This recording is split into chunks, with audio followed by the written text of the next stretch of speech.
ಸಚಿವ ಸುಧಾಕರ್ ನಮ್ಮಪ್ಪನ ಪಾದದ ಧೂಳಿಗೂ ಕೂಡ ಸಮ ಇಲ್ಲ ಅಂತ ಹೇಳಿ ಮಾಜಿ ಶಾಸಕ ಜೆ.ಕೆ. ಕೃಷ್ಣಾರೆಡ್ಡಿ ವಾಗ್ದಾಳಿ ನಡೆಸಿದರು. ಚಿಂತಾಮಣಿಯಲ್ಲಿ ಮಾಧ್ಯಮಗಳೊಂದಿಗೆ ಮಾತನಾಡಿದ ಅವರು, ನಾನು ಅವಿವೇಕಿ ಅಲ್ಲ, ನಿಮ್ಮಂತಹ ಅವಿವೇಕಿಗಳಿಗೆ ಬುದ್ಧಿ ಹೇಳೋದಕ್ಕೆ ಬಂದಿದ್ದೇನೆ. ಸರ್ಕಾರಿ ಜಾಗಗಳನ್ನ ಮಾರಾಟ ಮಾಡಬೇಡಿ ಅಂತ ಹೇಳಿ ಬುದ್ಧಿ ಹೇಳೋದಕ್ಕೆ ಬಂದಿದ್ದೇನೆ. 1500 ಕೋಟಿ ರೂಪಾಯಿ ಅನುದಾನವನ್ನ ತಂದು ಬಿಟ್ರೆ ಸರ್ಕಾರಿ ಆಸ್ತಿಗಳನ್ನ ಕಬಳಿಸಬೇಕಾ?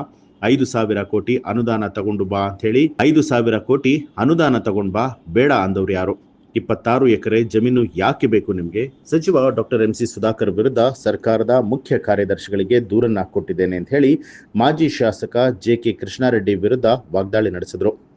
ಅಪ್ಪನ ಹೆಸರು ಎತ್ತಿದ್ದಾರೆ. ನಮ್ಮ ಅಪ್ಪನ ಧೂಳಿಗೂ ಪಾದದ ಧೂಳಿಗೂ ಸಮಾನರಲ್ಲ ಅವರು.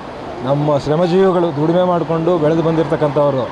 ಇವರು ಈಗ ಅವಿವೇಕಿ ಎನ್ನುವಂಥ ಪದ ಬಳಸಿದ್ದಾರೆ. ನಾನು ಇವ್ರಿಗೆ ಹೇಳ್ತೇನೆ, ಅವಿವೇಕಿ ನಾನಲ್ಲ, ನಿಮ್ಮಂಥ ಅವಿವೇಕಿಗಳಿಗೆ ಬುದ್ಧಿ ಹೇಳಕ್ಕೆ ಬಂದಿರೋದು. ನಿಮ್ಮಂಥ ಅವಿವೇಕಗಳು ಬೆಟ್ಟಗಳು ನುಂಗಬೇಡ್ರಪ್ಪ, ಸರ್ಕಾರಿ ಜಾಗಗಳು ನುಂಗಬೇಡ್ರಪ್ಪ, ಸರ್ಕಾರಿ ಜಾಗಗಳು ಮಾರಾಟ ಮಾಡಬೇಡ್ರಪ್ಪ ಅಂತ ನಿಮ್ಮಂಥ ಅವಿವೇಕಗಳಿಗೆ ಹೇಳೋಕ್ಕೆ ಬಂದಿರೋದು. ನೀವು 1,500 ಕೋಟಿ ಅನುದಾನ ತಂದುಬಿಟ್ರೆ ಸರ್ಕಾರಿ ಆಸ್ತಿಗಳನ್ನ ಹಾಕ್ಕೊಬೇಕಾ?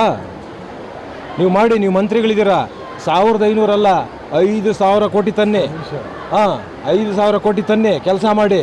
ಆದರೆ ನೀವೇ ಫಿಕ್ಸ್ ಮಾಡ್ಕೊಂಡ್ಬಿಟ್ಟಿದ್ದೀರಾ. 100 ಕೋಟಿ ತಂದರೆ ಇಷ್ಟು ಎಕರೆ, 500 ಕೋಟಿ ತಂದರೆ ಇಷ್ಟು ಎಕರೆ, 1,000 ಕೋಟಿ ತಂದರೆ ಇಷ್ಟು ಎಕರೆ. ಏನಕ್ಕೆ ಬೇಕಾಗಿತ್ತು ನಿಮ್ಗೆ 26 ಎಕರೆ? ಅದು ಸಾಲದು ಅಂತ ಈಗ ನೋಡಿ ಇನ್ನೊಂದು ದಾರಿಯಲ್ಲಿ ಬರ್ತಾ ಇದ್ದಾರೆ. ಟೂರಿಸಮ್ ಇಲಾಖೆಯಿಂದ ಒಂದು ಲೆಟ್ರು ತಹಸೀಲ್ದಾರ್ಗೆ ಬರ್ತದೆ. ಇವ್ರು ತಹಸೀಲ್ದಾರು ಒಂದು ಯಾರನ್ನ ಸರ್ವೇಯರ್ನ ನೇಮಕ ಮಾಡ್ತಾರೆ. ಇದನ್ನು ಸರ್ವೆ ಮಾಡಿ ಅರ್ಜೆಂಟಾಗಿ ಕಳಿಸ್ಬೇಕು.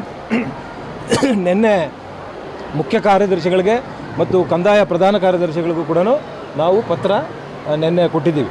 ಇದನ್ನು ನಿಲ್ಲಿಸಬೇಕು, ಈ ರೀತಿ ಅಗಲದರೋಡೆ ಆಗಬಾರ್ದು ಅನ್ನುವಂಥದ್ದನ್ನು ಪತ್ರದ ಮೂಲಕ ನಾವು ಹೇಳಿದ್ದೀವಿ, ನಾವು ತೋರಿಸಿದ್ದೀವಿ. ಇವ್ರು 1,500 ಕೋಟಿ ಮಾಡಿಬಿಟ್ರೆ ಒಂದು 100 ಎಕರೆ ಮಾಡ್ಕೊಬೇಕೇನು? ಏನಿನ್ನು ಯಾರೂ ಇಲ್ಲ ದೇಶ ಸೇವೆ, ಈಶ ಸೇವೆ ಮಾಡೋದಕ್ಕೆ ಇವರೇ ಇರೋದು. ಹಾಗಾಗಿ ನಾನು ಅದನ್ನು ಅವಿವೇಕಿ ನಾನಲ್ಲ, ಇಂಥ ಅವಿವೇಕಗಳಿಗೆ ಬುದ್ಧಿ ಹೇಳಕ್ಕೆ ಬಂದಿರೋದು. ನ್ಯೂಸ್ ಅಲರ್ಟ್ ನಿಮ್ಮಿಂದ ನಿಮಗಾಗಿ.